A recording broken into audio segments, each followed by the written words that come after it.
తినమ్మా.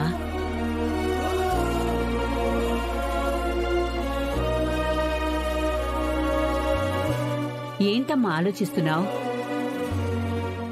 ఏమైంది తల్లి? ఓ, మీ వాళ్ళు గుర్తొస్తున్నారా?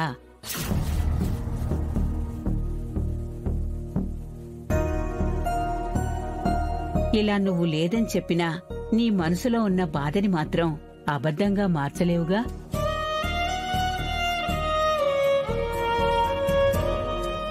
సరేలే, తినమ్మా. సరే.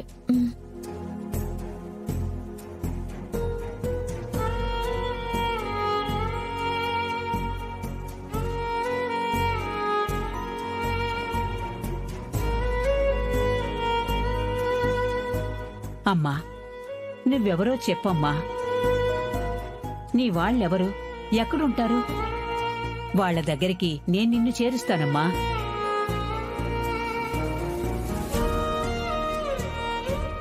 చెప్పమ్మా.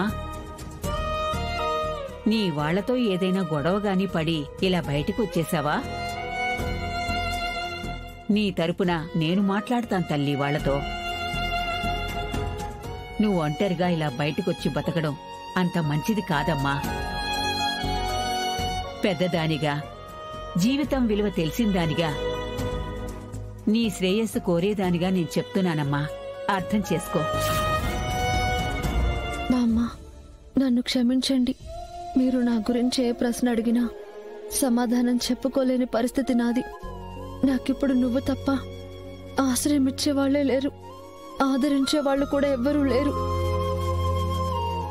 బావగారి సమస్యకి పరిష్కారం దొరికే వరకు నాకే అజ్ఞాతవాసం తప్పదు. అయ్యో, భోజనం మీద నుంచి లేస్తావేంటి తల్లి?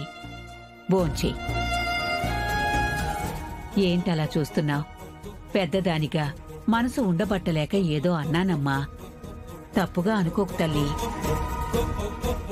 తినమ్మా, తినమ్మా.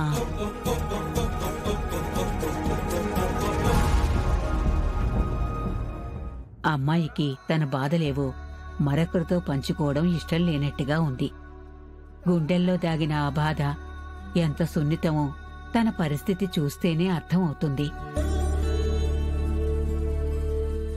ఇంకెప్పుడు నీ గురించి ఏమీ అడగనమ్మా.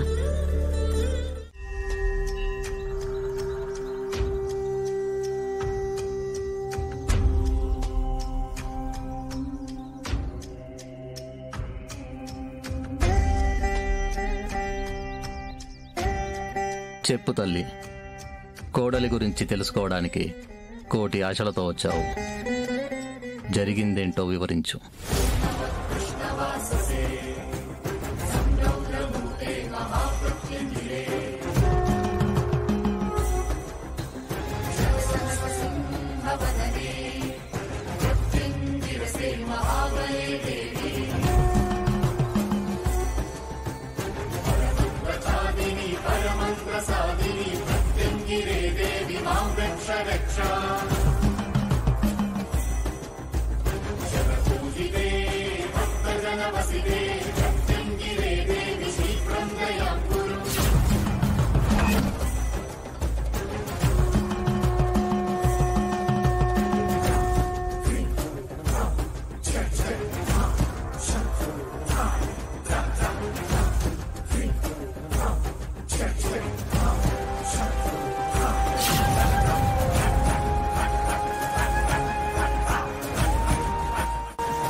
స్వామి, నా కోడలు ఎక్కడుంది? మీ మనోనేత్రానికి కనిపించిందా? మాయ, విధి విలాసపు మాయ. మాయా? ఏంటి స్వామి మీరనేది? అవును ఆనంద భైరవి, విధి ఏది అకారణంగా చేయదు. నీ కోడలు నీ ఆనంద నిలయాన్ని వీడి కష్టాల వలయంలో చిక్కుకున్నదని నీ మనసు నీతో చెబుతుంది. అందులో వాస్తవం లేకపోలేదు. కానీ ఆ కష్టాల వలయం మాటునే ఏదో మహారహస్యం దాగి ఉందని నా మనోనేత్రానికి స్పష్టంగా తోస్తోంది. నీ కోడలు చేరవలసిన చోటుకే చేరింది. అంతా కృష్ణమాయ.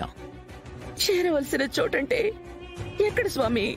ఉత్తర దిక్కున నీ కోడలు క్షేమంగా ఉంది.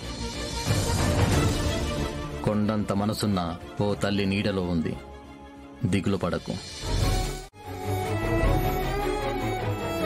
నేను చెప్పిన దిక్కున అడుగు ముందుకు వెయ్యి. సరిగ్గా 130 కిలోమీటర్ల దూరం వెళ్ళు. కాలక్రమేణా నీ కళ్ళ ముందుకే ఎదురై వస్తుంది నీ కోడలు. దూరాలుగా మారిన బంధాలు తిరిగి ఒకటిగా మారే గడియలు మొదలయ్యాయి తల్లి. నువ్వు వెళ్ళిన గ్రామాన ఉన్న అమ్మవారి కోవెల నీ రాకను నిర్ణయించింది. వెళ్ళి సంకల్ప బలంతో పూజ నిర్వహించు. ఏనాడో మిగిలిపోయిన మొక్కు నిన్ను ఆ దిక్కుకు పయనించేలా చేస్తుంది. మిగిలిపోయిన మొక్క? కానీ ఏ ఊళ్ళో, ఎక్కడ? ఏమీ అర్థం కావడం లేదు స్వామి. అన్నీ నీకే బోధపడతాయి ఆనందభైరవి. నీ ప్రయాణం మొదలుపెట్టు. బయలుదేరు. దైవం నీకు ఎల్లవేళలా తోడుగా ఉంటుంది.